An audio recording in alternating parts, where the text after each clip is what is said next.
আপনারা দেখছেন TV24 Bangla. TV24 বাংলার সমস্ত খবরের আপডেট পেতে ইউটিউবে সাবস্ক্রাইব করুন TV24 বাংলা চ্যানেলটিকে এবং সাবস্ক্রাইবের পর অবশ্যই বেল আইকনটি একবার ক্লিক করুন। কমেন্টস আর শেয়ার করতে ভুলবেন না। TV24 বাংলা। বিজেপি কর্মীদের মারধরের অভিযোগ উঠল তৃণমূল কংগ্রেসের বিরুদ্ধে। শুক্রবার রাতে মুর্শিদাবাদ লোকসভা কেন্দ্রের রানীনগর 2 নম্বর ব্লকের ইসলামপুর বাজার এলাকায় বিজেপির দলীয় পতাকা টাঙানোকে কেন্দ্র করে তৃণমূল ও বিজেপির মধ্যে বিবাদ বাধে। অভিযোগ, সেই সময় ইমতিয়াজ বিপ্লব সহ কয়েকজন বিজেপি কর্মীদের বেধড়ক মারধর করা হয়।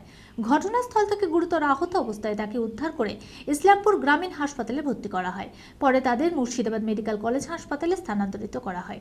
শনিবার হাসপাতালে আহত কর্মীদের সঙ্গে দেখা করতে আসেন হুমায়ুন কবির।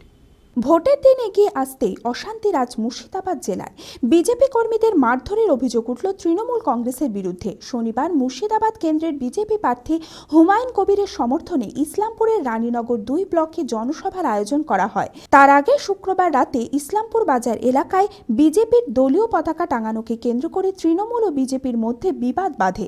অভিযোগ, সেই সময় ইমতিয়াজ বিপ্লব সহ কয়েকজন বিজেপি কর্মীদের বেধড়ক মারধর করা হয়। আহত বিজেপি কর্মী ইমতিয়াজ বিপ্লবের অভিযোগ, পুলিশ প্রশাসনের সম্মুখে তৃণমূল আশ্রিত দুষ্কৃতীরা তাদের ওপর লাঠি সোঁটা নিয়ে হামলা চালায়। ঘটনাস্থল থেকে ইসলামপুর থানার পুলিশ গুরুতর আহত অবস্থায় তাদের উদ্ধার করে ইসলামপুর গ্রামীণ হাসপাতালে ভর্তি করে। পরে তাদের মুর্শিদাবাদ মেডিকেল কলেজ হাসপাতালে স্থানান্তরিত করা হয়। ব্যাপার হচ্ছে, আজকে 13 এপ্রিল উপলক্ষে শেখপাড়াতে হুমায়ুন কবির মুর্শিদাবাদ লোকসভা বিজেপি প্রার্থী, তিনার সমর্থনে কেন্দ্রীয় মন্ত্রী মুক্তার আব্বাস নাকভির জনসভা আছে।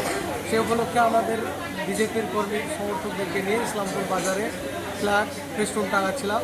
ওই মুহূর্তে ইসলামপুর থানার ওসির সম্মুখে তার নিজের একদম উপস্থিতিতে তৃণমূল কংগ্রেসের ব্লক সভাপতির ভাই এবং তার গুন্ডা বাহিনী নিয়ে আমাদের উপর, বিজেপি কর্মীদের উপর ফ্ল্যাগ টাঙানোর কারণে অকথ্য এবং গালিগালাজ এবং সেই সঙ্গে মারধর করে, বেধড়ক মারধর করে। তাদের হাতে লাঠি সোঁটা ছিল এবং বন্দুক পর্যন্ত ছিল। আমাদেরকে বিভিন্নভাবে শাসানি করতে পর আমাদেরকে প্রাণে মেরে ফেলার পরিকল্পনা করছে।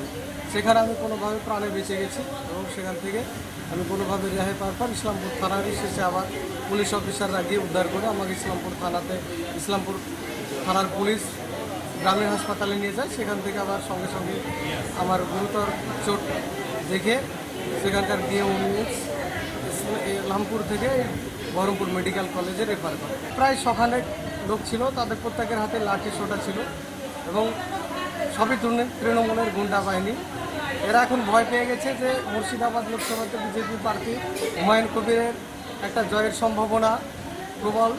আর সেই জায়গাতে সেখানে হিন্দু মুসলিম সকলে মিলে বিজেপিতে হুমায়ুন কবিরের হাত ধরে যোগদান করছে এবং তৃণমূল কংগ্রেস বিভিন্নভাবে হুমকি দেওয়ার পরও বিজেপিকে রুখতে পারেনি। সেই ভয়ে এখন আতঙ্কিত হয়ে বিজেপিকে পরাজিত করবার জন্য, বিজেপিকে থামিয়ে দেওয়ার জন্য অপচেষ্টা করে আমাদের কর্মীদের উপর অত্যাচার, আমাদের উপর মারধর করে, ভয় দেখিয়ে সন্ত্রাস সৃষ্টি করে পুলিশের সামনে সেখানে ইসলামপুর থানার ওসি পর্যন্ত উপস্থিত ছিল, সেখানে টহল দিচ্ছিল, কিন্তু তাদের উপস্থিতিতে আমাদের উপর মারধর করে তৃণমূলের গুন্ডা বাহিনী এবং মারধর করার পর তৃণমূল কংগ্রেসের ব্লক সভাপতি ইসলামপুর থানার ওসির ঘরে গিয়ে তারা দুজনে বসে চায়ের টেবিলে চা খাচ্ছিল। শনিবার সকালে মেডিকেল কলেজে আহত কর্মীর সঙ্গে দেখা করতে আসেন হুমায়ুন কবির। বিজেপির পক্ষ থেকে ইসলামপুর থানায় অভিযোগ দায়ের করা হয়েছে বলে জানান তিনি। এই ঘটনাকে কেন্দ্র করে জেলার পুলিশ প্রশাসনের বিরুদ্ধে ক্ষোভ উগরে দেন হুমায়ুন কবির। অবগত আছেন যে আগামী 23 এপ্রিল মুর্শিদাবাদ এবং জঙ্গিপুর এই দুটো লোকসভার নির্বাচন অনুষ্ঠিত হতে যাচ্ছে। তো মুর্শিদাবাদ লোকসভায় যে নির্বাচনের প্রচার সব দল করছে, সব দলের প্রার্থী রয়েছে, 11 জন প্রার্থী মুর্শিদাবাদ জেলার মুর্শিদাবাদ লোকসভায় কন্টেস্ট করছে।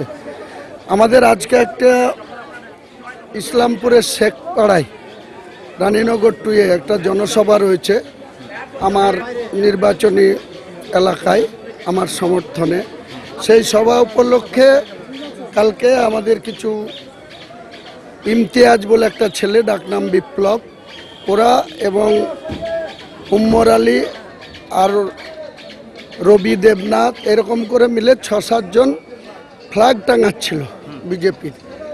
সেই সময় ওখানকার ব্লক সভাপতি তৃণমূলের আমিনুল ইসলাম বাপি, তার ভাই ঝন্টু, তার নেতৃত্বে নারায়ণ দাস, তাদের নেতৃত্বে প্রায় 60-70 জন আমাদের ওই 5-6 জন কর্মী যারা ফ্ল্যাগ টাঙাচ্ছিল তাদেরকে আক্রান্ত করে, মারধর করে এবং বিপ্লব ইনজোর হয়েছে।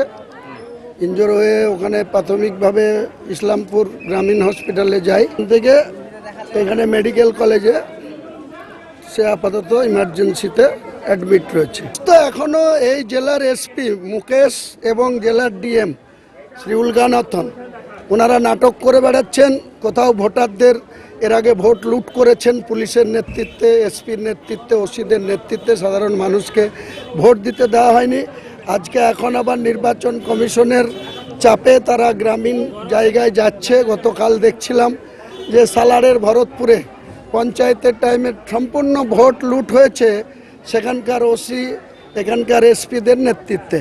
এখন তারা সাধারণ মানুষকে আশ্বস্ত করে বেড়াচ্ছে যে যেন লোকসভাতে সবাই গিয়ে ভোটটা দেয়, অথচ তাদের যেসব থানার ওসিগুলা এখনও পুরোপুরিভাবে সাধারণ মানুষকে, তৃণমূলের হারমাদনা, তৃণমূলের মস্তানরা এখনও মানুষকে হুমকি দিচ্ছে এবং বিরোধী দলগুলোকে কোনো প্রচার করতে বাধা দিচ্ছে এবং বাড়ি বাড়ি গিয়ে তৃণমূল এখনো সন্ত্রাস করছে।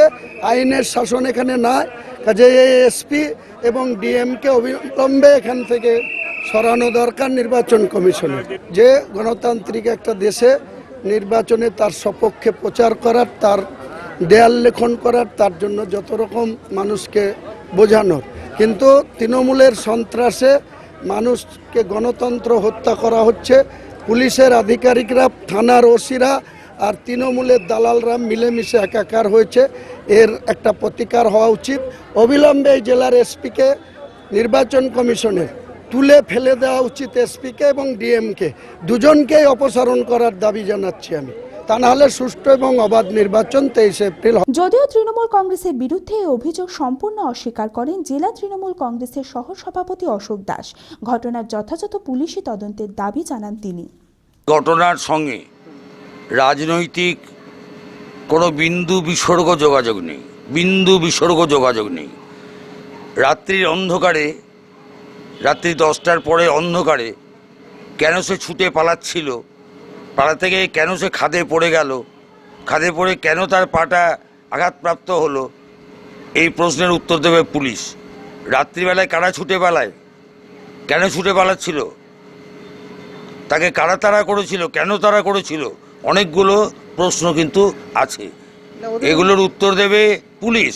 আর বিজেপি এখন যেহেতু মুর্শিদাবাদ জেলায় তাদের অস্তিত্বের সংকট, এই জেলায় বিজেপির ভোট নাই, সেই জন্য এখন প্রচারের আলোয় আসার জন্য এই সমস্ত টিভির ক্যামেরায় মুখ দেখাচ্ছে।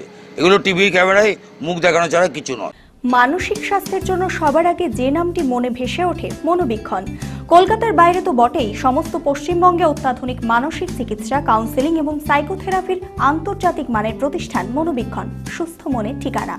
যোগাযোগ নাম্বার 7477799515 অথবা 89814643